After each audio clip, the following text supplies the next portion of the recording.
sistema nervioso y que, como les decía, abarca hasta el segundo parcial.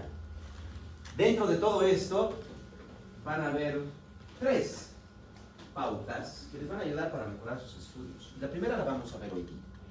Las otras 2, bueno, por cómo está distribuido el temario, las vamos a ver recién en el temario del segundo parcial. Pero ahora ya algo les puede ayudar para mejorar un poco sus estudios. Veremos lo que viene a ser entonces la organización del sistema nervioso, propiamente viendo lo que son las sinapsis, los neurotransmisores. No nos olvidemos que la unidad funcional y estructural del sistema nervioso es propiamente las neuronas. Células especializadas, que no solo son especializadas, sino que tienen una forma bastante distinta gracias a su citoesqueleto, conformadas en primer lugar por el soma neuronal o el cuerpo de la neurona, donde vamos a encontrar el núcleo y la gran mayoría de las organelas intracelulares de la neurona. En el soma vamos a tener extensiones de membrana celular, que vienen a ser las dendritas, que se comunican también con las dendritas de otras neuronas para poder permitir el paso de los potenciales de acción, propiamente el impulso nervioso entre diferentes neuronas. Luego sale una prolongación mucho más grande, no solo de membrana, sino de citoesqueleto, que viene a ser propiamente el axón. Y que en la parte terminal del axón también se distribuyen dendritas, conocidas como dendritas terminales o dendritas axónicas, a través de las cuales el potencial de acción del impulso nervioso se va a conectar también con otras neuronas. Cabe resaltar que el axón no solo tiene citoesqueleto, también tiene una gran cantidad de mitocondrias y algunas organelas que pueden permitir también funciones dentro de lo que viene a ser propiamente el axón. El citoesqueleto además va a permitir que todas las sustancias que se formen en el soma puedan moverse gracias a las cinesinas hasta lo que vienen a ser las dendritas terminales. Un punto importante con las neuronas es que, si bien la forma es única en todas las neuronas, pero las longitudes sí varían.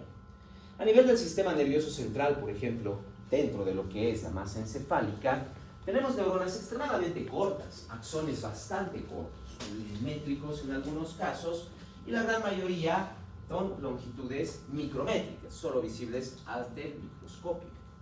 Pero en otras partes del cuerpo podremos encontrar axones mucho más largos. De hecho, cuando ustedes veían anatomía, encontraban, por ejemplo, en el sistema nervioso una gran variedad de ganglios neuronales, ¿verdad? Estos ganglios están formados principalmente por los somas neuronales. Entonces, ¿qué forman? Las vías nerviosas, los nervios que van de un ganglio a otro lado, o de un ganglio directamente a la piel o al músculo y demás. Esos están formados por axones. Quiere decir que en algunas partes del cuerpo tenemos axones que pueden llegar a medir 2, 3, 4, 5, 6, 10, 20, 30 centímetros de longitud. Entre los más extensos los encontramos, por ejemplo, a nivel de las extremidades inferiores. Muchos de los ganglios que inervan las extremidades inferiores se encuentran a nivel medular, se encuentran a nivel pélvico. No hay tantos ganglios ya después en el resto de la extremidad inferior. Lo que quiere decir que pueden haber algunas neuronas cuyos somas neuronales están a nivel, por ejemplo, digamos, de los ganglios paravertebrales a nivel sacro, pero sus dendritas terminales se encuentran recién, por ejemplo, tal vez en la planta del pie. Entonces, todo ese espacio está formado directamente por los axones de las neuronas. Todas las sustancias que van desde el soma tienen que movilizarse por el axón. En este caso, en las neuronas más largas, toma un poco más de tiempo que todos esos productos lleguen a su destino. Lo mismo con los impulsos nerviosos. Tienen que atravesar por completo todo el axón para poder llegar a la siguiente neurona. Claro, ese movimiento es mucho más rápido porque es una carga eléctrica. Entonces, generalmente en las neuronas, el movimiento del potencial de acción es solo en una dirección. Se mueve desde el soma hacia las dendritas axónicas.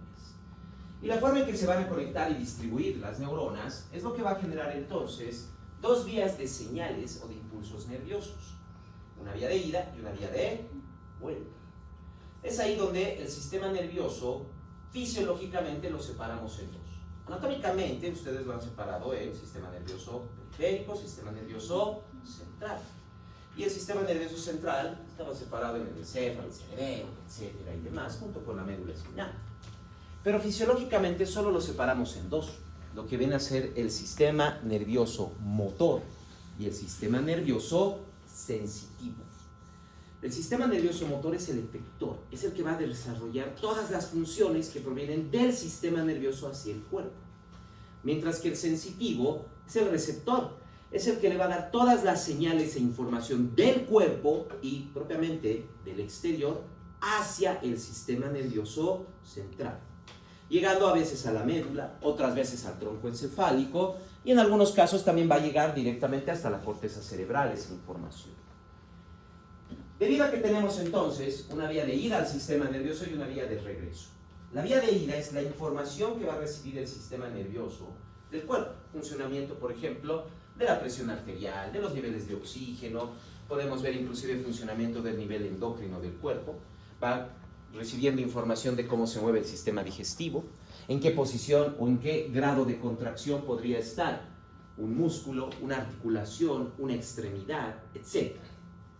E incluso información, por ejemplo, de lo que viene a ser el frío, el calor, el dolor, el cosquilleo, el picor, la luz con la vista, los olores con el olfato, los sonidos con el oído, los sabores con el gusto, etc. Toda esa información llega al sistema nervioso central, sea la médula espinal, sea el tronco encefálico, sea la misma corteza cerebral o los ganglios encefálicos. Ahí la información sensitiva es procesada. Y a partir de esa información sensitiva se va a generar una respuesta. Esta respuesta va a bajar del sistema nervioso central hacia el cuerpo a través del sistema nervioso motor, por las vías efectoras. Esta respuesta tiene que ser adecuada a la señal sensitiva. Aparte ya la habíamos visto antes. Si los vasoreceptores detectan una baja presión, una caída de presión, eso va a llegar al sistema nervioso, principalmente al centro vasomotor, el cual va a responder con una vasoconstricción y un aumento de la frecuencia cardíaca. Esa va a ser la respuesta motora. Y es adecuada. Si baja la presión y más bien la respuesta es vasodilatación, ¿eso será adecuado? No, va a bajar aún más la presión y la persona puede perder el conocimiento. Entonces tiene que ser una respuesta adecuada a la señal sensitiva. A eso lo conocemos como función integradora. Básicamente la función del sistema nervioso, la función integradora. Recibir las señales sensitivas, procesarlas y generar una respuesta motora adecuada a dicha señal sensitiva. Justo en el ejemplo que les acabo de dar. Baja la presión, la respuesta adecuada, la función integradora adecuada tiene que ser vasoconstricción y aumento de la frecuencia cardíaca. Si no se generara esa respuesta, si hubiera vasodilatación, disminución de la frecuencia cardíaca, entonces hay una alteración en la función integradora, hay un fallo en el sistema nervioso. Puede ser por parte sensitiva, tal vez los receptores no están generando un buen potencial de acción o no están respondiendo, tal vez la parte sensitiva no se logra comunicar con el sistema nervioso, tal vez en el sistema nervioso las conexiones neuronales no son adecuadas y en vez de activar vasoconstricción, activa vasodilatación. O puede que la señal motora no esté llegando a su destino. Hay alguna lesión motora que impide que llegue la señal. En cualquiera de estos puntos puede haber una alteración. Eso va a ser parte de las diferentes patologías neuronales que podemos encontrar. No se olviden que lo correcto siempre va a ser una buena función integradora, donde la respuesta motora es adecuada a la respuesta a la señal sensitiva. Esta respuesta puede ser tanto inconsciente, como lo que acabamos de ver en el ejemplo de la presión arterial, pero también puede ser consciente. Podemos recibir la información sensitiva de forma directa en la corteza cerebral, que es propiamente la conciencia de nuestro cuerpo, y conscientemente generar una respuesta a esa señal sensitiva. Por ejemplo, si algo nos pica, nos escuece, ¿cuál va a ser la respuesta? Rascarse, exacto. Entonces empieza a golpearse una persona. Eso no es una correcta función integradora. Hay algo que está fallando en esa señal. No necesariamente tiene que ser demencia, no necesariamente tiene que ser nada de eso. Puede ser que la señal sensitiva esté cruzada, por ejemplo, entre dos neuronas. Y en vez de sentir algo como calor, sentimos picor, cosquilleo. O puede ser directamente que la señal está mal conectada. que no está llegando a una zona motora, sino está llegando a otra zona sensitiva, y por eso cambia también la señal, la percepción, lo que estamos sintiendo o percibiendo. La función integradora, entonces, no se olviden, es eso mismo, el procesamiento que hace el sistema nervioso, que recibe información, la procesa y responde a dicha información de forma adecuada. Y ese procesamiento tiene que ver mucho con la conexión de las neuronas, tiene que ver con la sinapsis. Las conexiones entre neuronas nos pueden generar tanto el procesamiento de las señales como también nos pueden generar lo que viene a ser el almacenamiento de información. Una neurona no está unida únicamente, podríamos decir, a otra neurona, sino que hay una gran variedad de neuronas que se van a unir a una, y esta misma puede estar unida también a grandes variedades de neuronas, generando entonces entre las neuronas lo que conocemos como una gran cantidad de circuitos neuronales. Entonces la información sensitiva puede estar llegando desde ese punto y puede recorrer esta señal. Se está pasando de una neurona a otra, está moviéndose en este sentido la señal, y en este circuito está generando su procesamiento. ¿Y dónde va a llegar? Va a salir a una vía efectora.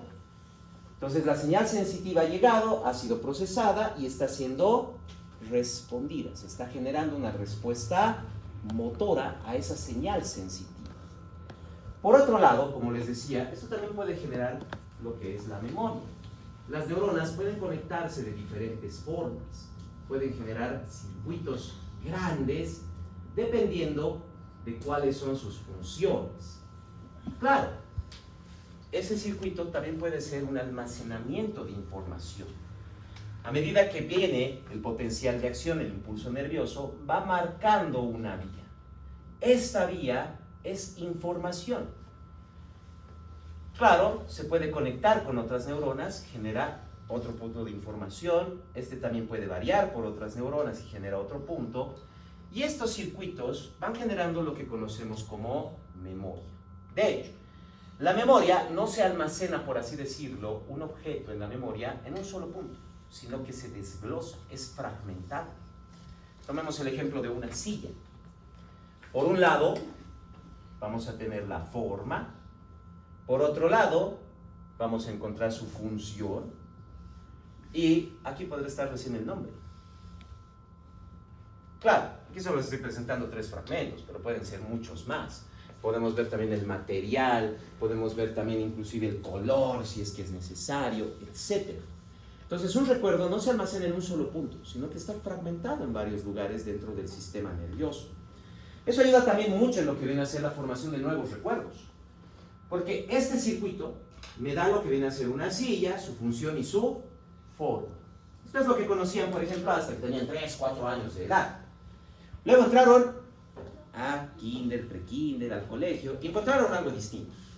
Está la silla, sí, la conocen, pero ahora encontraron algo distinto. Una silla tiene un pedazo de madera que sirve para escribir. Eso es un nuevo circuito. Claro, aquí puede formarse ese pedazo de madera para escribir, y ahora cambió el recuerdo. Por este lado en azul nos genera lo que es la silla. Pero si yo tomo ahora este mismo circuito, pero solo en esta parte, tengo la forma, tengo la función y tengo ahora esta madera. Va a tener otro nombre. Ahora es un banco. Así es como se van formando los recuerdos también. Podemos tomar recuerdos ya formados, circuitos ya generados, solo aumentar, agregar algo, modificar algo extra y cambia el recuerdo a otra situación. Eso puede pasar con mesas, sillas, con todo lo que conocemos. Y de hecho, es una forma que se utiliza inclusive para poder mejorar lo que es propiamente la memoria. Esta asociación que se genera de un recuerdo con otro es algo, por ejemplo, que utilizan los mentalistas. O sea, aquellas personas que utilizan sus habilidades mentales para memorizar una gran cantidad de información. Ellos, por ejemplo, transforman información en fragmentos pequeños. A veces, tranquilamente, ellos pueden recordar, por ejemplo, incluso toda una baraja de cartas, la distribución de todas las cartas, solo con verlas en un momento. ¿Por qué? Porque a cada carta le dan un número, una letra, le dan un valor. Y en su mente solo forman una línea de números, una línea de letras, nada más. Entonces tienen un número, cada número representa una carta y luego solo se acuerdan el número y pueden recordar exactamente dónde estaba cada una de esas cartas, generando estos circuitos. Ustedes también lo han aprovechado en algunos casos, por ejemplo, al estudiar. Pongamos que cuando estaban estudiando anatomía, por ejemplo, ahí viene un punto importante. Esta asociación les ayuda a recordar, por ejemplo, una estructura anatómica si lo asocian con, digamos, una patología. ¿Alguien puede acordarse por dónde va el nervio laringio recurrente?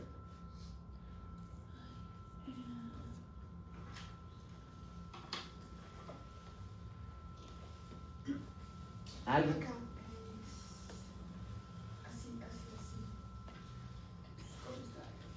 Un poco difícil, ¿verdad? No es tan sencillo. Pero hay una forma fácil de que se acuerden y tiene que ver con la asociación en esos circuitos. Normalmente el nervio laringio recurrente sale aproximadamente en la base de lo que es el cuello, o sea, entre la separación entre la columna cervical y torácica, entre más o menos a nivel de T1. Pero se le llama laringio recurrente, quiere decir, pasa por detrás de la laringe hacia arriba. ¿Y qué inerva? ¿Qué está arriba de la laringe? Tenemos la laringe, que es la que está en la parte superior de la laringe.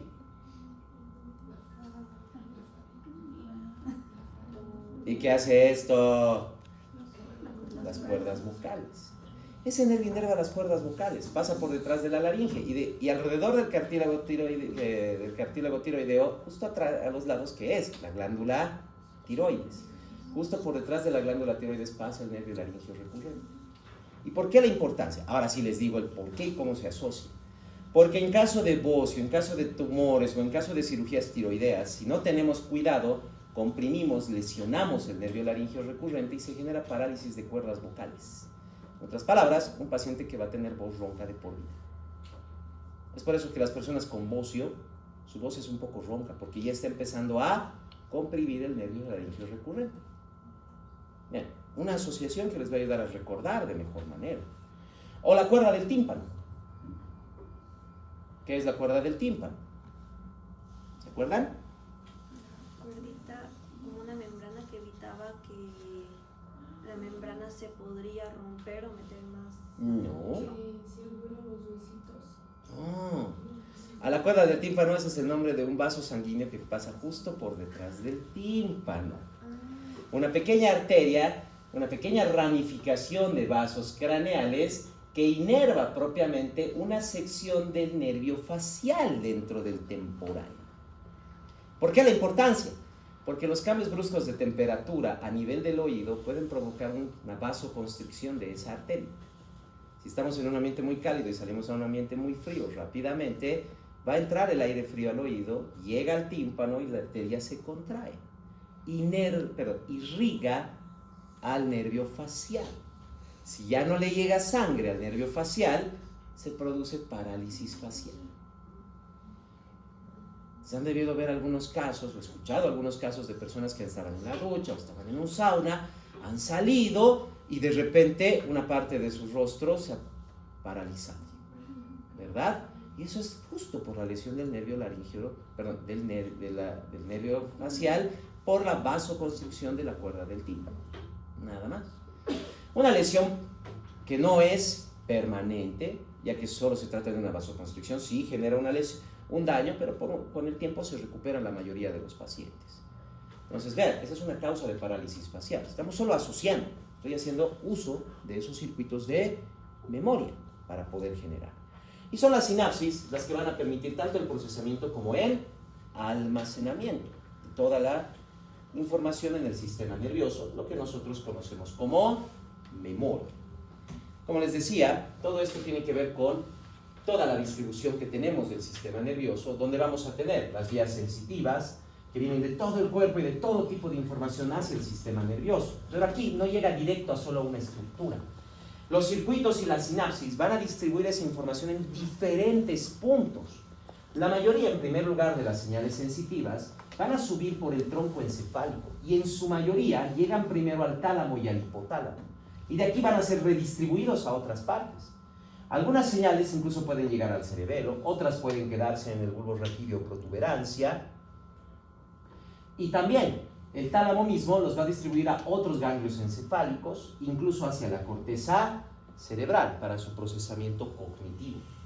Y de todas estas estructuras, corteza cerebral, ganglios basales, cerebelo, bulbo raquídeo y protuberancia, vienen las vías efectoras.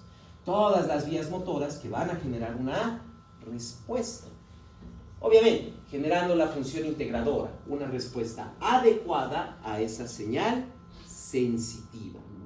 Y como les decía, estas estructuras pueden inervarse integrándose en diferentes niveles del sistema nervioso, lo que nos da los diferentes niveles de función del sistema nervioso. Primero tenemos el nivel de función medular, un nivel extremadamente automático. Realmente aquí no hay ningún tipo de control cognitivo de las funciones. De hecho, es tan rápido porque llega rápidamente la señal a la médula espinal e inmediatamente va a ser retransmitida con una señal motor. No se necesita una gran cantidad de neuronas para llegar a la médula espinal y de regreso hacia los músculos. Son señales extremadamente rápidas, en fracciones de segundos se procesa y se responde. El nivel de control medular es el que controla lo que nosotros conocemos como reflejos. Completa y totalmente automático. Es autónomo, inconsciente. Luego tenemos el nivel de control encefálico inferior o subcortical. Aquí las señales ya van a llegar directamente a la base encefálica. Van a llegar al bulbo raquídeo, van a llegar a la protuberancia, van a llegar a los ganglios basales del encéfalo, núcleos profundos del tálamo y hipotálamo, donde es procesada la información y se genera una respuesta motor.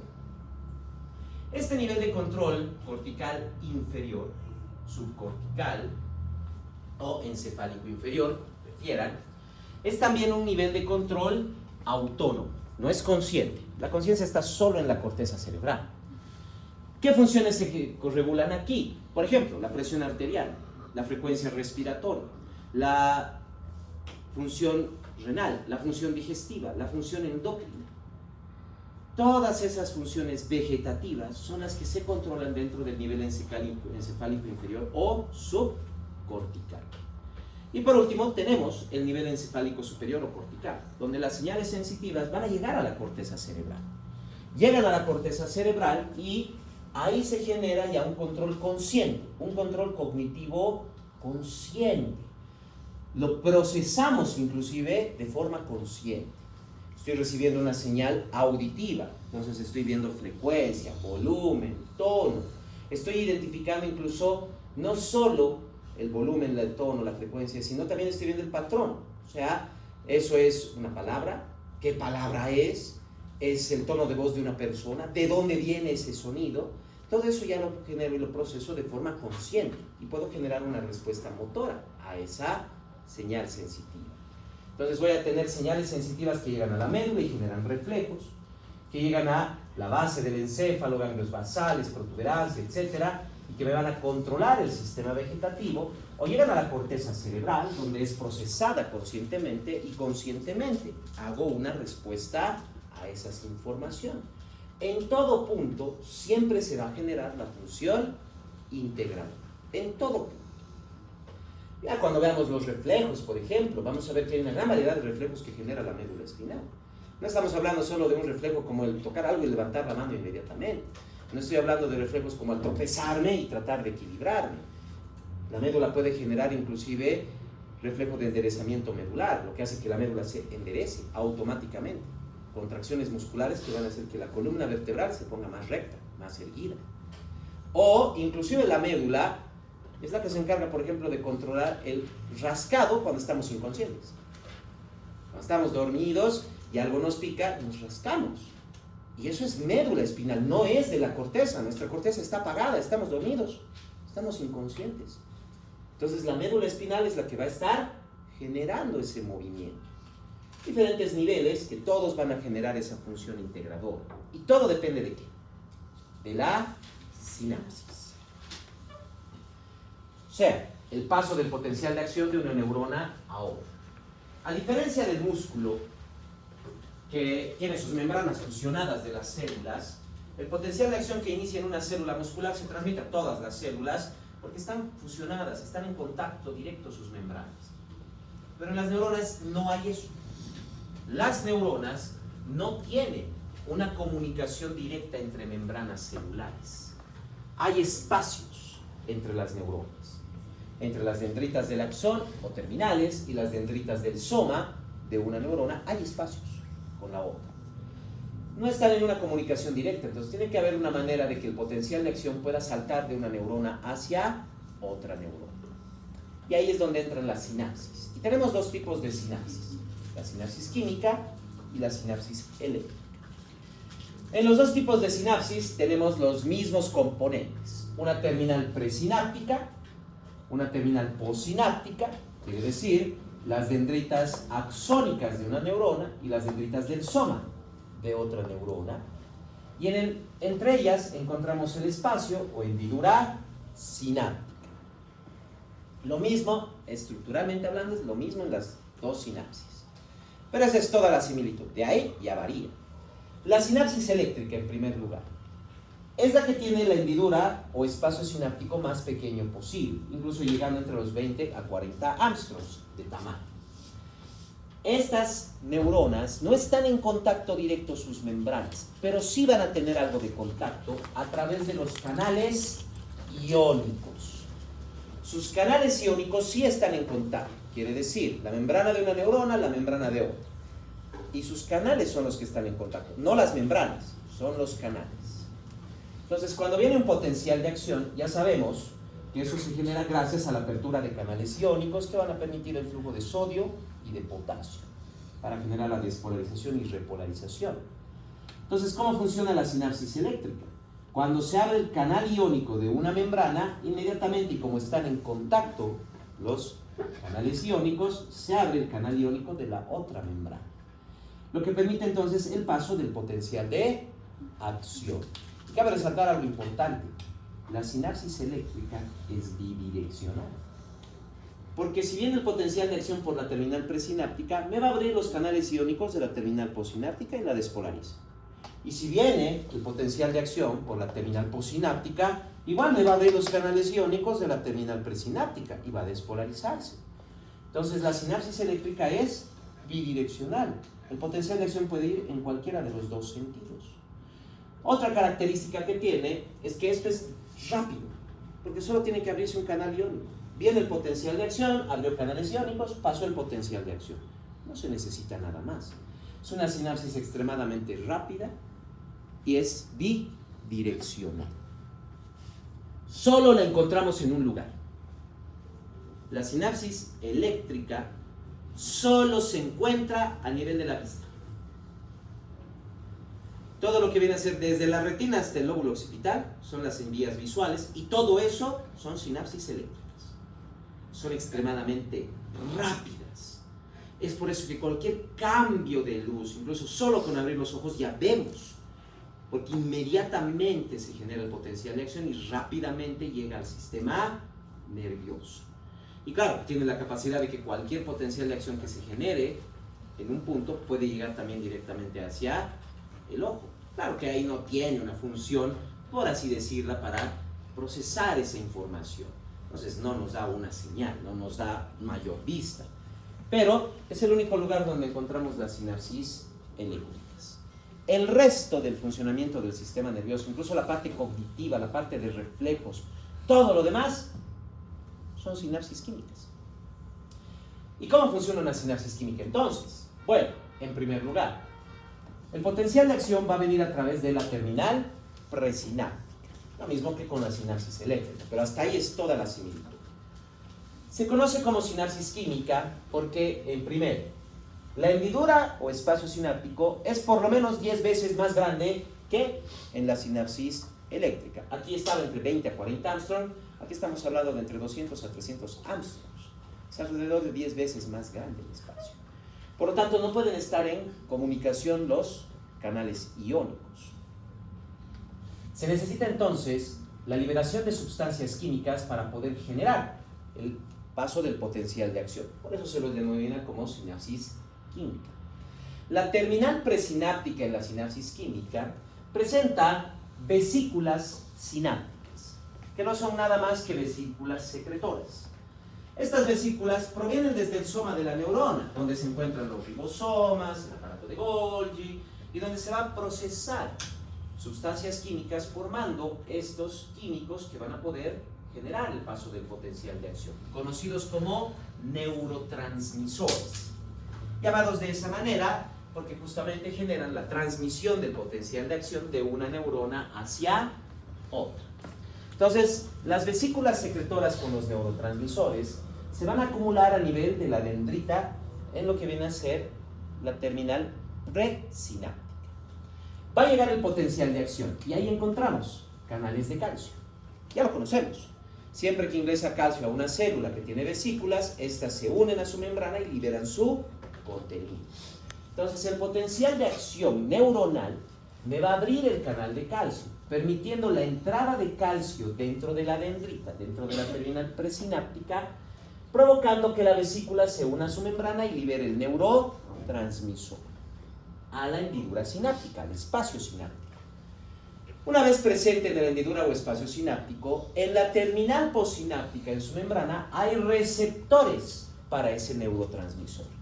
Entonces se libera el neurotransmisor y en la terminal posináptica, ahí está el receptor. Se va a unir el neurotransmisor.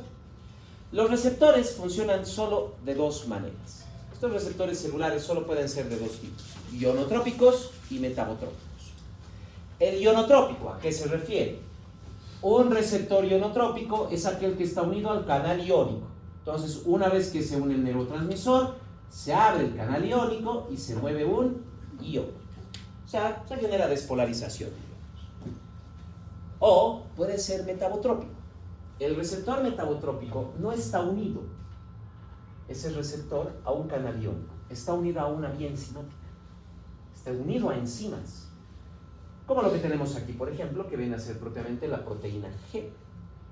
La proteína G se va a activar. ¿Qué me va a generar? Me va a activar a la adeninato ciclasa. La adeninato ciclasa me va a transformar el GTP o el AMP en GMP cíclico o AMP cíclico.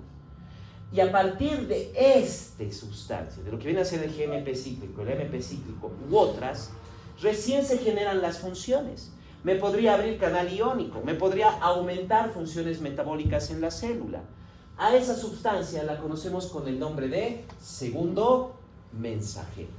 Y es el segundo mensajero el que va a generar la siguiente función.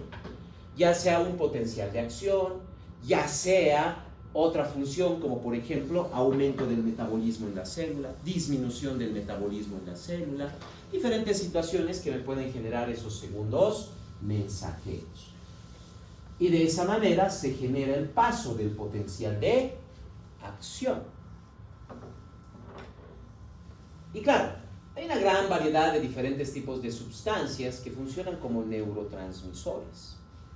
No se olviden, solo necesitamos que ingrese el calcio por el potencial de acción para que se genere su liberación. Y ya en la terminal posináptica, ya sea directamente mediante receptores ionotrópicos o por segundos mensajeros, se va a generar otro potencial de acción que va a transmitirse a esa otra neurona. En la eléctrica solo llega y pasa directamente porque es apertura de canales iónicos. Y de hecho, ustedes conocen estos. Conocen todos esos receptores, los han visto en histología. Son una forma de unión celular. ¿O no hablaron acerca de las uniones de hendidura? También conocidos como gap junctions. Son solo estos. Las uniones de hendidura es eso. Son los canales iónicos unidos en las hendiduras sinápticas. Nada más. Pasos de potencial de acción extremadamente rápidos. Y no solo los vemos en neuronas. Este tipo de uniones son los que se encuentran, por ejemplo, a nivel del sistema de conducción eléctrica del corazón, que en la mayoría son una gran cantidad, excepto en el nodo auriculoventricular, que solo funciona a la mitad, solo existe la mitad. Por eso el retraso del nodo auriculoventricular, porque hay menor cantidad de canales iónicos y por eso se retrasa el potencial de acción, lo que permite que se contraiga primero la aurícula y luego el ventrículo. Vean, Ahí también lo estamos viendo. Como les decía, hay una gran variedad de sustancias que pueden ser neurotransmisores. Tenemos una gran variedad de sustancias y de diferentes estructuras químicas.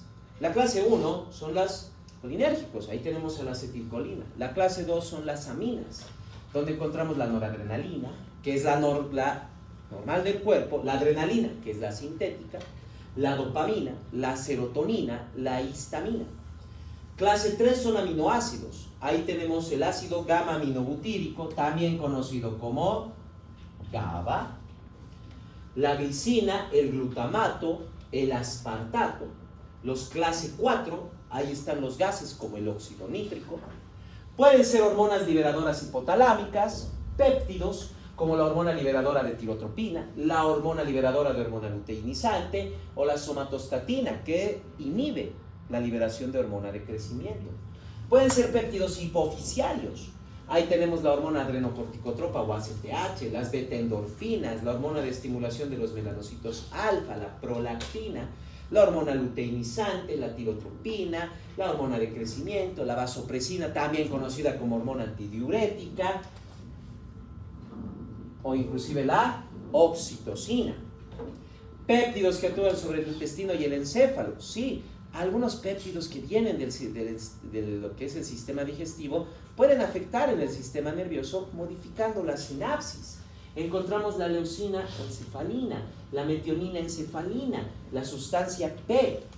Esta es una sustancia bastante importante. No solo se produce en el sistema digestivo, se produce en las neuronas. Pero P, esa P, ¿de dónde viene? Ese es el neurotransmisor del dolor.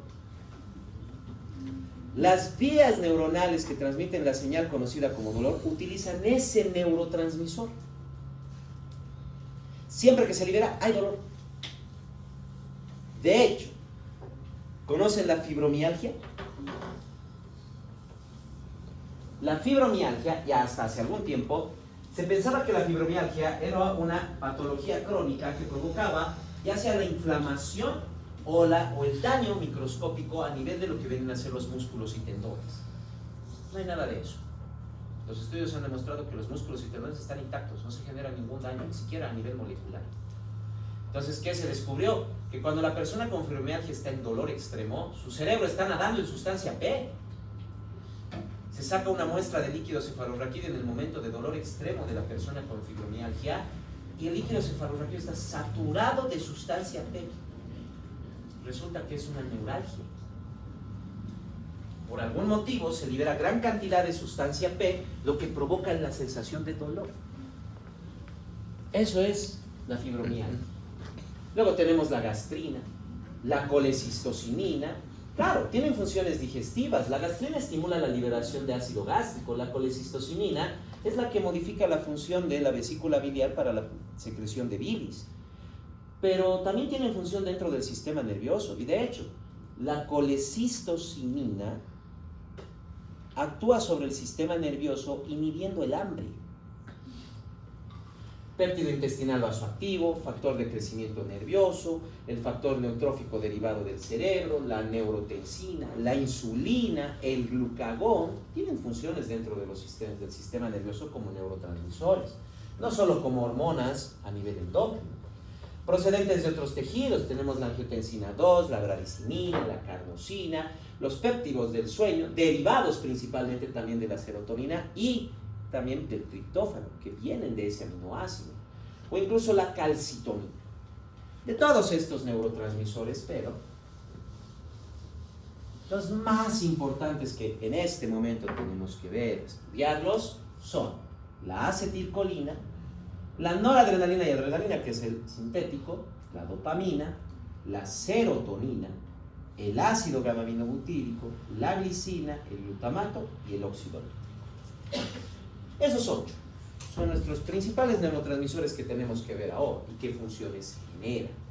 Y claro, vamos a ver cómo generan algunas de esas funciones.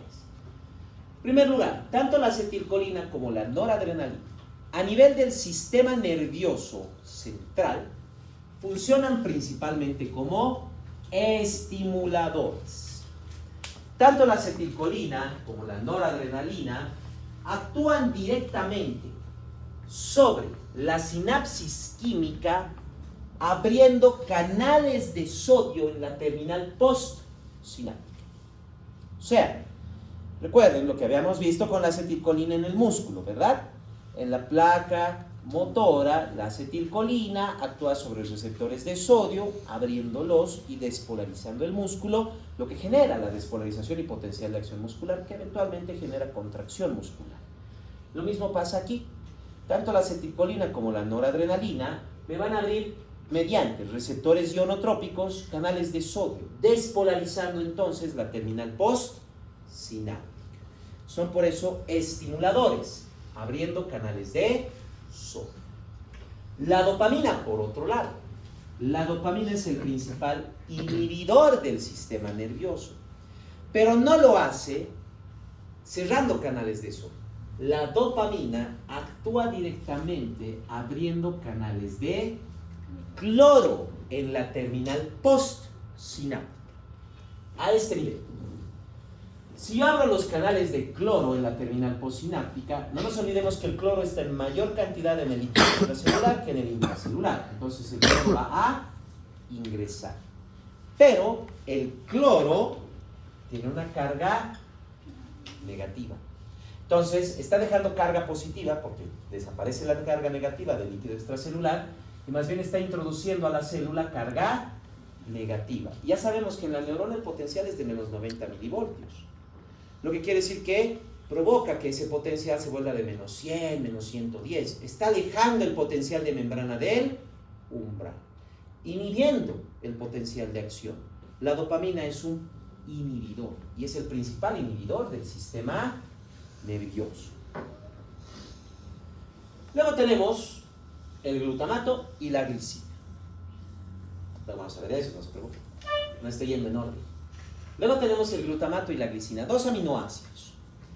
La glicina funciona principalmente como un leve, y lo estoy poniendo por eso con una flecha más pequeñita y en otro color, es un leve inhibidor, mientras que el glutamato es un leve estimulador.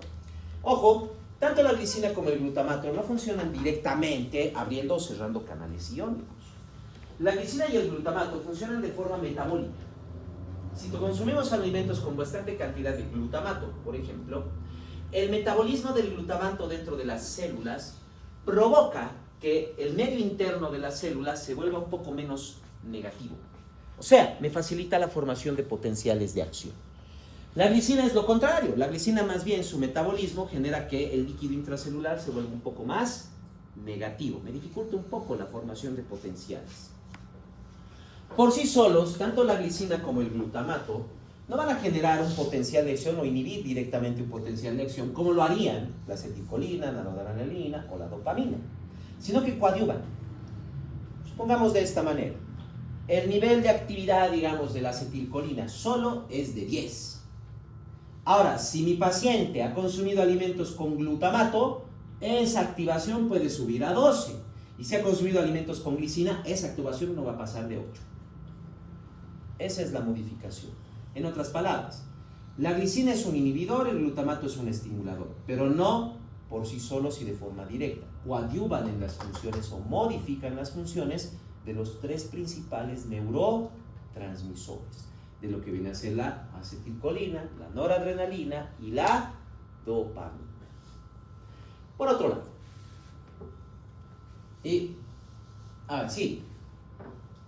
hará entonces la serotonina? La serotonina no podemos decir que sea propiamente un estimulador o inhibidor. ¿Regula diferentes funciones neuronales? Sí. Primero, la serotonina proviene del triptófano, de un aminoácido, y se transforma también en lo que viene a ser la melatonina. A través de esta transformación, la melatonina es el inductor del sueño. La serotonina es el regulador del sueño, no el inductor. Una persona puede tener gran cantidad de serotonina, no necesariamente se puede dormir si no se transforma esta en melatonina. Pero sí le va a generar modificaciones en funciones. La serotonina en algunas partes inhibe. Por ejemplo, la serotonina puede inhibir un poco de lo que viene a ser el funcionamiento integral del sistema nervioso. Inhibe algunas funciones. pero también estimula otras. Estimula, por ejemplo, la sensación de relajación. Eso va a hacer, estimula la relajación del sistema nervioso, lo que facilita y permite que la persona pueda entrar en estado de sueño. El ácido gamma-aminobutírico. El ácido gamma-aminobutírico es propiamente un inhibidor del sistema nervioso, pero a diferencia de la dopamina, que actúa directamente sobre los canales de cloro de la terminal postsináptica, el ácido gamma-aminobutírico actúa aquí, en el canal de calcio de la terminal presináptica. Lo que hace es bloquearlo. Eso va a ser el ácido gamma-aminobutírico. Si yo bloqueo el canal de calcio, no entra calcio. Y si no entra calcio, no hay liberación de neurotransmisor. Me detiene la sinapsis. Entonces, el ácido gamma-aminobutírico es un inhibidor presináptico, mientras que la dopamina es un inhibidor postsináptico. El ácido gamma-aminobutírico me impide la liberación de neurotransmisor, mientras que la dopamina directamente me bloquea la formación del potencial de acción. Dos diferentes funciones que podemos encontrar. Y el óxido nítrico, por último. El óxido nítrico, igual, así como la serotonina, yo no puedo denominarlo solo como inhibidor o como estimulador. De la serotonina ya sabemos, regulación del sueño y de la relajación del sistema nervioso. El óxido nítrico, por otro lado, por un lado me puede inhibir esto. El óxido nítrico me bloquea la liberación de sustancia P, por eso es que funciona como anestésico. El óxido nítrico además me produce vasodilatación con una mayor cantidad de oxígeno para el sistema nervioso, lo que facilita la liberación principalmente de endorfinas. Y las endorfinas, junto con la actividad propia de que ya no hay sustancia P, generan risa y alegría. También se lo conoce como el gas de la risa. Bastante utilizado el óxido nítrico, por ejemplo, en odontología. Uno, funciona como anestésico. Y dos, genera alegría y risa, que para un odontólogo es lo que necesitamos en el paciente, porque tiene que tener la boca bien abierta. Bien abierta. Entonces vean cómo no está funcionando, pero no por efecto directo, lo hace directamente por la vasodilatación y el movimiento de mayor cantidad de nutrientes y de oxígeno. Es este efecto el que me va a generar estas dos situaciones. No es de forma directa como estábamos viendo con estos otros, sino que es la vasodilatación que me va a generar el óxido nítrico, lo que me ayuda a inhibir el dolor junto con las endorfinas y a generar también alegría y que la persona empiece a reírse.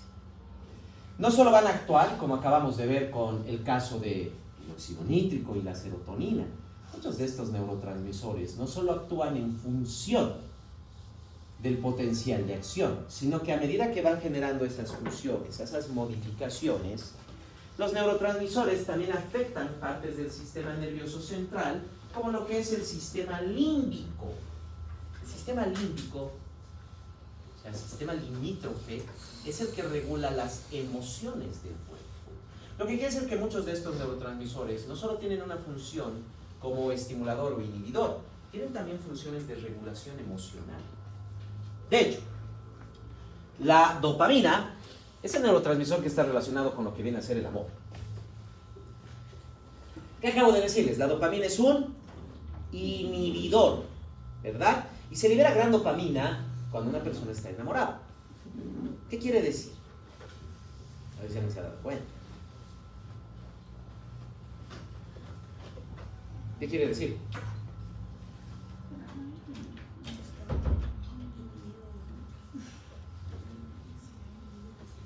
¿Qué quiere decir? La sensación de tristeza, ¿cómo va la sensación? No. ¿Qué acaso no pasa que cuando una persona está enamorada se pone un poco más torpe, a veces no habla bien, etcétera y demás? ¿Por qué? Porque se está empezando a inhibir su sistema nervioso por la liberación de dopamina. Ella ya se ha dado cuenta. Exacto, porque se acaba de liberar gran cantidad de dopamina. Es eso, nada más. Imagínense si alguno de ustedes o alguna persona pudiera generar dopamina inhalatoria. Básicamente tendría en sus manos un spray de amor. Sí, una pócima de amor, por así decirlo. Lo que en literatura y en ciencia ficción existe no sería nada más que dopamina inhalatoria. Eso por un lado la dopamina. Aquí tenemos la oxitocina. La oxitocina es una hormona que solo funciona directamente en el cuerpo de la mujer, porque es la que estimula la contracción de las células miepiteliales en la glándula mamaria para la expulsión de leche y la contracción del músculo uterino. Pero a nivel neuronal, sí tiene función tanto en el hombre como en la mujer. La oxitocina es el neurotransmisor que genera el apego. Y se puede liberar inclusive con el contacto piel con piel. Es por eso que los bebés, por ejemplo, y las mamás, cuando dan de lactar, son bien apegados. No apegados físicamente, estoy hablando de apegados emocionalmente. ¿Se recuerdan el apego precoz, verdad? La situación que generamos cuando colocamos al recién nacido, ni bien acaba de salir, sobre el cuerpo de la mamá. Apego precoz, ¿por qué? Porque la mamá durante el parto ha liberado gran cantidad de oxitocina. Entonces colocamos al bebé y la mamá se va a pegar al bebé. Y como colocamos al bebé, eso hace que se libere oxitocina y eso estimula el cuerpo del bebé también. Lo que hace que aumente su frecuencia cardíaca, respiratoria y demás. Se apegan.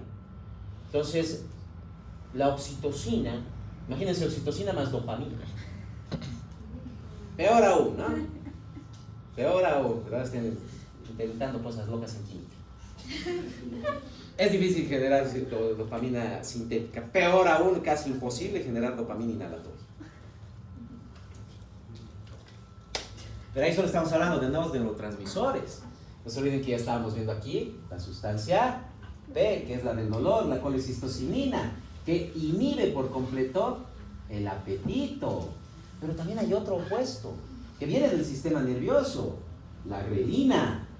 Esta es la hormona del hambre. Se libera grelina y tenemos hambre.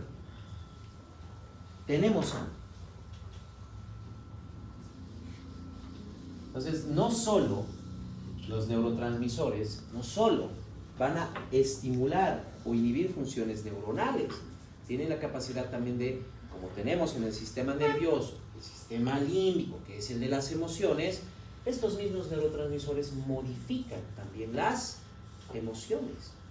Anestesia, alegría, amor y también relajación. No podemos dormir si no estamos relajados y la serotonina es la que se encarga de relajarnos, es la que se va a encargar de hacer esas funciones. Dentro de la sinapsis, dentro de las neuronas, podemos tener una gran variedad de funciones con la liberación de neurotransmisores. Claro, podemos tener una sinapsis, una neurona que solo produce un neurotransmisor y que solo va a liberar ese neurotransmisor, como en el caso de las neuronas del dolor, solo producen y liberan sustancia P, no hacen nada más. Pero hay otras neuronas que pueden utilizar varios neurotransmisores y pueden generarse, por ejemplo, en coliberación. Quiere decir, la vesícula secretora tiene los dos tipos de neurotransmisor. Entonces, ni bien llega el potencial de acción, a través de la vesícula secretora se van a liberar los dos neurotransmisores. Digamos, dopamina más glicina, estimulando o generando aún mayor inhibición. O tal vez es noradrenalina más glutamato, provocando entonces mayor estimulación. Puede ser también una cotransmisión, no coliberación. Coliberación es cuando están en la misma vesícula dos o más neurotransmisores. La cotransmisión, tenemos vesículas separadas. Tenemos vesículas con un neurotransmisor y tenemos vesículas con otro neurotransmisor. Pero están en la misma terminal presinal. Entonces, el potencial de acción igual va a liberar los dos neurotransmisores al mismo tiempo, de la misma manera que aquí. Pero esto es coliberación y esto va a ser cotransmisión. Y también tenemos la cotransmisión por segregación espacial. Esto es por sensibilidad diferencial, dos diferentes puntos en el mismo lugar. Y esto va a ser dos diferentes liberaciones en diferentes lugares. Una dendrita tiene un neurotransmisor y otra dendrita tiene otro neurotransmisor. Y aquí ya podemos incluso jugar con diferencias en los neurotransmisores. Supongamos que esto es noradrenalina y esto dopamina. Esta unidad neurona, esta otra neurona. Entonces, una sola neurona me puede estimular por un lado y me puede inhibir otra vía. Me puede inhibir. Circuitos que pueden empezar a formarse ya directamente dependiendo de dónde se encuentran esos neurotransmisores en las neuronas. Y claro, esto también va a generar que se modifiquen algunos fenómenos eléctricos dentro de las neuronas. Bueno, aquí ya empezamos a cambiar algunas cosas que ya habían aprendido antes. Claro, para su momento se les explicaba de esa manera porque no necesitaban todavía confundirse más. Pero recuerden que les habíamos dicho que el potencial de acción el potencial de membrana de la neurona es de menos 90 milivoltios. Bueno, solo es eso en una parte de la neurona. Y básicamente solo es eso en las dendritas terminales de la neurona. Porque el soma tiene una composición distinta a las dendritas, al axón. Es diferente el líquido intracelular. En el soma están las demás organelas celulares. Las dendritas del soma solo son prolongaciones de citoplasma con citoesqueleto y membrana. El axón tiene citoesqueleto, tiene algunas mitocondrias y tiene algunas organelas. Entonces varía el contenido y por eso varía el potencial de acción. De hecho, a nivel neuronal, los voltajes más bajos están en las dendritas del soma y a medida que nos movemos hacia el soma y hacia el axón, aumenta el voltaje. Estamos hablando alrededor de los menos 10, menos 20 milivoltios en las dendritas del soma, llegando al soma cerca de los 60 milivoltios y empezando 75, 80 hasta los 90 que se encuentra en la terminal presináptica. Entonces, en las neuronas tenemos diferentes potenciales que pueden variar de diferentes maneras. Eso se debe a las diferencias de concentraciones, eso se debe a las distribuciones de lo que vienen a ser las organelas que se encuentran en el interior y obviamente los umbrales son distintos. ¿Dónde es más fácil activar una neurona? En la dendrita del soma, en el axón, ¿dónde? En la dendrita del soma. Exacto, en las dendritas del soma, mínimos estímulos que no hacían nada en el soma o en el axón, sí me van a activar algo en la dendrita del soma. Es por eso que se garantiza que la dirección del potencial de acción en las neuronas siempre vaya de las dendritas del soma al axón y de aquí a las dendritas terminales del axón. Siempre en esa misma dirección. Gracias a estas diferencias de potenciales. Claro, la inhibición sináptica puede generarse postsinápticamente por la hiperpolarización de membrana, que es el efecto de la dopamina, que aquí lo tenemos. Si abro los canales de cloro, va a entrar el cloro. Donde antes estaba en 45 milivoltios, ahora va a estar en menos 70. Entonces estoy inhibiendo la neurona. O puede hacer inhibición presináptica, el ácido gamma-aminobutírico, el GABA, que lo que va a hacer es bloquearme la salida de el neurotransmisor, porque me va a bloquear directamente el canal de calcio. Lo va a inhibir, lo va a detener. Ahora bien, aquí es donde tenemos otra variación de lo que ya sabíamos del anterior semestre y que también solo se ve en el sistema nervioso. Habíamos dicho que si yo tengo un potencial de menos 90 milivoltios, para que haya potencial de acción, ¿cuánto tiene que ser el estímulo mínimo? Más 91 milivoltios. Bueno, para casi todo el cuerpo esto es así. En el sistema nervioso no tanto. En el sistema nervioso sí hay la capacidad de que estímulos menores sí puedan generar potencial de acción, generando tres fenómenos eléctricos principales. Lo que viene a ser la sumación espacial, la sumación temporal y la facilitación. Les voy a explicar, no se preocupen. Entonces, tenemos aquí el soma de la neurona y tiene aquí sus tres dendritas. Estas dendritas están unidas a diferentes neuronas. Bien, vamos a colocar de esta manera. En total aquí tenemos un potencial de menos 20 milivoltios. En total lo vamos a tener. Ahora aquí está el detalle. Estímulos pequeños no deberían hacer nada en cualquier parte del cuerpo. Pero en el sistema nervioso, estímulos pequeños, gracias a estos fenómenos eléctricos, sí pueden generar potencial de acción. Si aquí hago un estímulo de más 7 milivoltios, ¿provoca algo? Nada, ¿verdad? Ahora. ¿Y ahora? Sí. Así que sube yo. O sea, tengo estímulos de más 7 milivoltios, pero están llegando al mismo tiempo por 3 neuronas distintas. Se tienen que sumar. Más 7, más 7, más 7. 21. Más 21. Esto ya me genera potencial de acción. Y a esto se llama supación espacial. Entonces, si de varios lugares llegan pequeñas señales al mismo tiempo a la neurona, podrían provocar potencial de acción. El fenómeno de sumación espacial. Por otro lado, ya. Perfecto. Solo voy a activar una neurona. Solo voy a activar esa pequeña neurona con 7 milivoltios. Pero lo voy a repetir. Al generar este voltaje, ¿qué va a pasar con eso? Esto se va a modificar. Va a llegar a los menos 13 milivoltios. Ya sabemos que la bomba de sodio y potasio me va a reequilibrar esto. Pero si antes de que se active la bomba de sodio y potasio vuelvo a hacer el estímulo de más 7 milivoltios, llega a menos 6 milivoltios. Nuevamente, antes de que vuelva a activarse la bomba de sodio y potasio, renuevo hago el estímulo. Ahora ya me ha generado el potencial de acción. Ese es el fenómeno de sumación temporal. Y por último, no necesariamente tienen que venir del mismo lugar los potenciales de acción. Pueden venir de diferentes puntos, pueden venir de diferentes lugares. Entonces, aquí tengo una neurona que me está generando un estímulo de más 15 milivoltios. ¿Va a ser suficiente? No, para nada. ¿Pero dónde lo deja esto? Esto lo va a dejar en los menos 5 milivoltios. Si antes de que se active la bomba de sodio y potasio, o cuando esté activada pero todavía no ha llegado, viene otro estímulo distinto, por eso es otro color y otro voltaje. Por otro lado, pero encontró la neurona en este punto. Este estímulo ahora sí me va a generar potencial de acción. Esto es el fenómeno de facilitación. Y claro, para que lo entendamos mejor, siempre es bueno alguna comparación, algún ejemplo, alguna analogía, etc. Tomémoslo de esta manera. Todos en algún momento hemos tenido algún mal día, que llegamos al punto de ya gritar, explotar, como prefieran decir.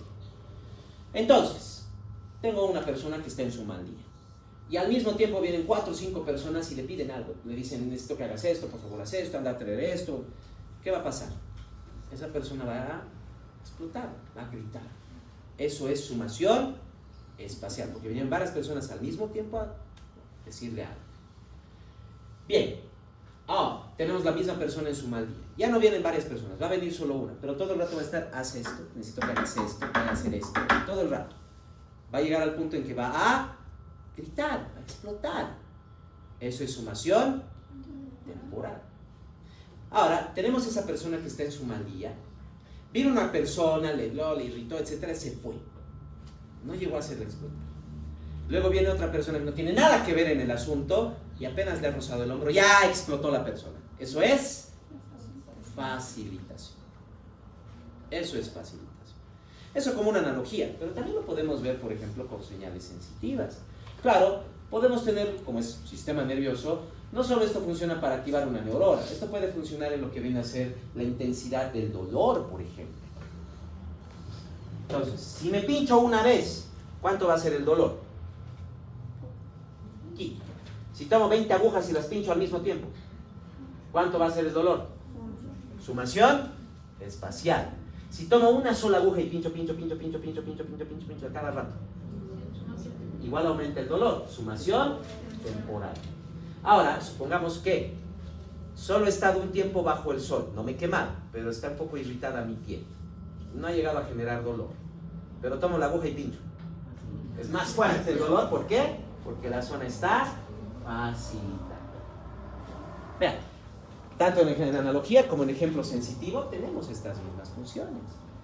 Podemos verlo también en lo que ya conocemos. Si yo contraigo 20 unidades motoras de un músculo, ¿cuánto es la fuerza? Sumación espacial. Si solo contraigo una unidad motora, pero la repito constantemente, ¿se acuerdan la tetanización? Va aumentando y la fuerza se hace cada vez mayor. Ahora, estaba haciendo ejercicio, el músculo estaba tenso y luego lo contraigo de nuevo y me genera un calambre. Facilitación. Entonces, tenemos, ¿ven? El sistema nervioso realmente actúa en muchos de esos sentidos, generando lo que vienen a ser estos fenómenos eléctricos. Claro, también en el sistema nervioso no solo vamos a tener estos fenómenos eléctricos que puedan activar un potencial de acción, sino que también tenemos variaciones y modificaciones dependiendo del neurotransmisor en el que está funcionando la neurona. Es por eso que tenemos momentos de estado excitado y de estado inhibido. Por ejemplo, aquí las dendritas están excitadas porque hay un neurotransmisor estimulador, pero por este lado están en estado inhibido porque hay un neurotransmisor inhibidor. Aquí puede que esté llegando acetilcolina, noradrenalina, y aquí puede que esté llegando dopamina. Y por eso me está generando ese bloqueo. Entonces, por más de que llegue el potencial de acción y me estimula la neurona, debido a este estado inhibidor ya no puede llegar al axón. Se quedó ahí el potencial de acción. Se quedó. Entonces, ahí estoy viendo que estos circuitos me pueden generar por un lado estimulación y por otro lado me podrían generar inhibición, dependiendo del neurotransmisor que se va liberando. Dependiendo que el neurotransmisor tenemos entonces estados excitados y estados inhibidos. Y claro, hay fenómenos eléctricos y características que son únicos de algunas sinapsis, no de todas. Por ejemplo, en la sinapsis eléctrica ya habíamos visto sus dos características principales. Es extremadamente rápida y es bidireccional. Por otro lado, para la sinapsis química podemos tener lo que conocemos como fatiga de transmisión sináptica, también conocido como fatiga sináptica. No se olviden que cada potencial de acción en la sinapsis química tiene que abrir el canal de calcio para que ingrese el calcio y se libere el neurotransmisor de las vesículas secretoras, de las vesículas sinápticas. Ahora bien, acetilcolina, lo mismo que con el músculo. Está aquí también la acetilcolinesterasa. Y no solo está esta. Para la dopamina y la noradrenalina, por ejemplo, está la monoaminooxidasa, que se encarga de eliminar la dopamina, la noradrenalina. Y diferentes enzimas que degradan los neurotransmisores, no pueden permanecer funcionando. Lo mismo que en el músculo. Si no se degrada la acetilcolina, el músculo entra en calambre y se mantiene contraído. Entonces, la acetilcolinesterasa me va a degradar la acetilcolina. Los metabolitos de la acetilcolina no se pierden. La neurona los va a reabsorber, los va a llevar al soma, los va a rearmar y los va a volver a traer. Todo eso toma tiempo. Todo eso toma tiempo. Entonces, yo genero sinapsis. Llega el potencial de acción, se libera acetilcolina. Llega otro potencial de acción, se libera acetilcolina. Todavía no estoy recuperando, toma tiempo. Viene otro potencial de acción y libera acetilcolina. Viene otro potencial de acción y ¿qué pasó? Ya no hay acetilcolina. ¿Se acuerdan de la fatiga de la unión? Ya no hay acetilcolina, ya no hay contracción muscular. Y aquí está el mismo fenómeno. Fatiga sináptica se refiere a que se generan tantos potenciales de acción que llega el punto en que se quedó sin neurotransmisor y ya no hay sinapsis. Se fatigó. Claro, puede ser un mecanismo de defensa. La epilepsia, por ejemplo, es básicamente una retroalimentación positiva que genera círculo vicioso. O sea, es un potencial de acción tan repetitivo que aumenta el voltaje del sistema nervioso y es lo que genera la crisis convulsiva. ¿Cómo se detiene? Es gracias a la fatiga sináptica. Es por eso que la persona deja de convulsionar cuando tiene epilepsia. Como ha generado tal carga eléctrica en el sistema nervioso, se libera rápidamente los neurotransmisores y se acaban. Y sin neurotransmisor, ya no hay convulsión. Ya no hay fatiga sináptica. Y ahí viene un punto muy importante, que es lo que les va a ayudar para sus estudios. Este es el primer concepto. Los otros dos van a venir ya en el temario del segundo parcial. Pero este es el primero. ¿Por qué estudian cansados o por qué vienen a dar un examen sin dormir? Recuerden que la memoria depende de las sinapsis. Y para que haya sinapsis tiene que haber neurotransmisor. neurotransmisores. Y si no hay neurotransmisores, si ha llegado a fatiga sináptica, ¿va a haber sinapsis? ¿Y sin sinapsis va a haber memoria? ¿Por qué estudian sin descansar? Se ponen a estudiar y dicen, ya voy a estudiar. 15, 20 minutos después siguen leyendo, pero ya no memorizan nada. Están en fatiga sináptica. Siempre estudien descansando previamente, por lo menos 20, 30 minutos. Siempre.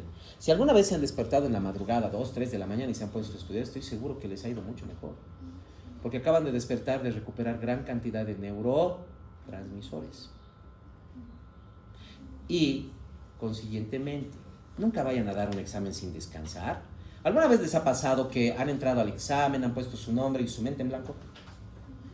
Han salido del examen y de repente empezaron a llegar las respuestas y estaban a punto de darse un golpe? ¿Sí? Porque le han dado 20, 30 minutos al cerebro, ¿verdad? 20, 30 minutos en que ha recuperado neurotransmisor y empezó a generar la sinapsis y otra vez vinieron las respuestas. Pusieron su nombre y estaban en fatiga sináptica. No iba a haber memoria. No iba a haber. Así que ya saben, nunca estudien sin descansar. Y nunca den un examen sin descansar también. Por lo menos los últimos 15, 20 minutos antes del examen, dejen todo de lado. Descansen. Recuperen neurotransmisores. Duerman bien antes de un examen. Ese es el primer consejo. No anden en fatiga sináptica. Siempre estudien descansando, siempre den un examen con descanso. De lo contrario, entran en fatiga sináptica y no va a haber memoria, porque no hay sinapsis. No va a haber. Ya los otros dos consejos van a venir ya en el segundo parcial, pero este ya les va a ayudar bastante. Les va a ayudar bastante. La fatiga sináptica, no se olviden, es algo que solo ocurre en las sinapsis químicas, porque la sinapsis eléctrica no se libera para nada neurotransmisor, pasa nomás el potencial de acción de forma directa. Los estados de acidosis o alcalosis también afectan propiamente lo que son los potenciales de acción. Esto ya lo conocemos. Los estados de acidosis o alcalosis, no se olviden, esto depende de iones. Iones que pueden ser cargas negativas o propiamente para la acidosis la carga positiva del hidrógeno. Esto me afecta los líquidos corporales, lo que quiere decir que el potencial de membrana puede o elevar o bajar, acercándolo o alejándolo de los umbrales. Es por eso que las acidosis o alcalosis nos provocan alteraciones del sistema nervioso. En las acidosis o alcalosis, por ejemplo, podemos tener situaciones como lo que viene a ser dolor, temblor, etc. ¿Por qué? Porque se están generando variaciones del potencial de acción, llevando a las neuronas más cerca o más lejos del umbral. Y no nos olvidemos que en las dendritas eso es muy peligroso, porque utilizan voltajes extremadamente pequeñitos. Para el axón que maneja 70 milivoltios o el soma que son 60 milivoltios, no hay mucho problema. Pero en la dendrita de 10 milivoltios, solo la hipoxia, pero solo la acidosis o la alcalosis, ya me puede estar provocando un potencial de acción. Entonces no hay un estímulo, pero ya está activándose la neurona, ya me está liberando una señal eléctrica, la cual va a llegar a algún lugar y va a generar algo, temblores, calambres, o inclusive dolor, irritación, molestias, señales que podemos encontrar en los estados de acidosis y de alcalosis. La hipoxia también afecta en este sentido porque es metabólico. También me puede generar modificaciones del líquido corporal y, más importante aún, que en hipoxia se inhibe el sistema nervioso. ¿Por qué? Porque sin el oxígeno, ¿de dónde voy a sacar energía para mantener estos neurotransmisores? Porque necesito energías metabólicas. Necesito ATP para que las enzimas me puedan generar neurotransmisor. Entonces, en hipoxia, ¿por qué el sistema se apaga? Porque no hay estos neurotransmisores. Es por eso que las personas con hipoxia empiezan a tener sueño, porque su sistema nervioso empieza a apagarse, porque se está quedando en fatiga sináptica. Y esa fatiga sináptica puede llegar al punto extremo de que desaparecen los neurotransmisores en el centro vasomotor, en el centro cardiorregulador, y peor aún, en el centro neumotáxico. Y si se apaga el centro neumotáxico, ¿qué tengo?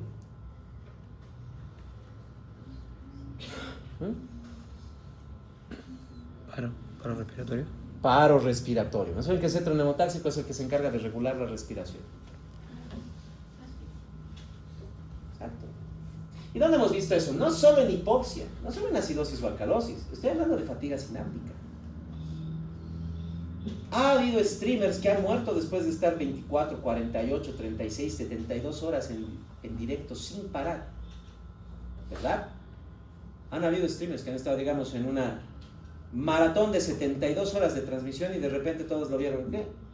Y todos dijeron, se durmió. Y luego se ve a los paramédicos entrando, a la policía, todo, y murió. ¿Por qué murió?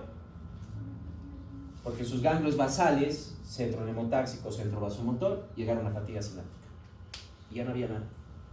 Nada regulaba la frecuencia cardíaca, nada regulaba el corazón, nada regulaba la respiración. Paro cardiorrespiratorio, solo por fatiga extrema. Solo por fatiga extrema. Otra de las razones importantes por las cuales hay que descansar, hay que recuperar neurotransmisores. Porque si se llega a esa fatiga extrema, esos neurotransmisores también están funcionando en los ganglios basales, en los ganglios endocrinológicos, en el centro neumotáxico, en el grupo respiratorio dorsal, ventral, centro vasomotor, centro cardiorregulador. Sin neurotransmisor no funciona y perdemos el control vegetativo del cuerpo. Recuerden, el nivel de control encefálico inferior o subcortical es el que controla las funciones vegetativas. Y claro, farmacológicamente y químicamente podemos aprovechar muchas de estas funciones. De hecho, conocen este grupo de medicamentos, ¿verdad? Benzodiazepinas, como el diazepam, clorazepam, etc. Lorazepam. ¿Qué hacen en el sistema nervioso? ¿Qué efecto genera?